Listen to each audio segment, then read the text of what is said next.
നമ്മുടെ എല്ലാവരുടെയും എല്ലാമായ മുഹമ്മദുർ റസൂലുള്ളാഹ് സ്വല്ലല്ലാഹു അലൈഹി വഅലിഹി വഅസ്ഹാബിഹി വസല്ലമ തങ്ങളെ എന്നേക്കാൾ ഞാൻ സ്നേഹിക്കുന്നത് എപ്പോഴാണോ, ചമക്ക് തുജ് സേ പാതേ ഹേ സബ് പാനെ വാലേ, മേരാ ദിൽ ഭീ ചമകാ ദേ ചമകാനെ വാലേ.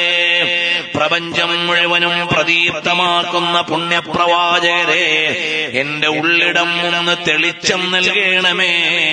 ആ നബി സല്ലല്ലാഹു അലൈഹി വസല്ലമ തങ്ങളെ എന്നേക്കാൾ ഞാൻ എപ്പോഴാണോ സ്നേഹിക്കുന്നത്, അപ്പോഴാണ് മേ മൂമിൻ ബൻ ഗയാ, അപ്പോഴാണ് ഞാൻ ശരിക്കൊരു വിശ്വാസിയാകുന്നത്.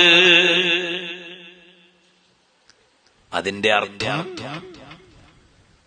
ആശിഖുർ റസൂൽ എന്ന് പേരെഴുതി വെക്കാനല്ല, സലാത്ത് ഗ്രൂപ്പിൽ മെമ്പർഷിപ്പ് എടുത്താലായി എന്നല്ല.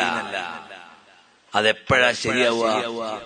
എന്റെ താല്പര്യവും നബി സല്ലല്ലാഹു അലൈഹി വസല്ലമ തങ്ങളുടെ താല്പര്യവും രണ്ട് വഴിക്കാകുമ്പോൾ, നബി സല്ലല്ലാഹു അലൈഹി വസല്ലമ തങ്ങളുടെ ഇഷ്ടം തെരഞ്ഞെടുക്കുമ്പോഴാണ് എന്നേക്കാൾ മുത്തുനബി എനിക്ക് ഇഷ്ടമുണ്ടാവും സല്ലല്ലാഹു അലൈഹി വസല്ലം.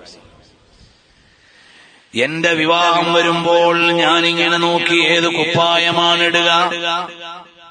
നമ്മുടെ നാട്ടിൽ ഒരുപാട് ഫ്രീക്കന്മാര്, പുതിയ ചെറുക്കന്മാര് കല്യാണത്തിനിട്ട കുപ്പായങ്ങളുണ്ട്, വേഷങ്ങളുണ്ട്, യൂണിഫോമുകളുണ്ട്.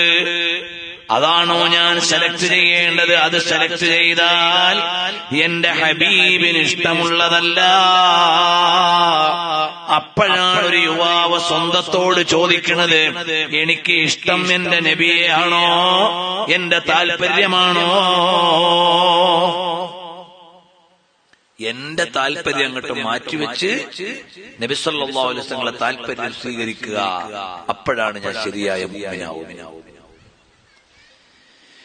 ഇനിയൊന്ന് ആലോചിച്ചു നോക്ക്, നമ്മുടെ ഓരോരുത്തരുടെയും ജീവിതം ഇന്ന് എവിടെയാണ്?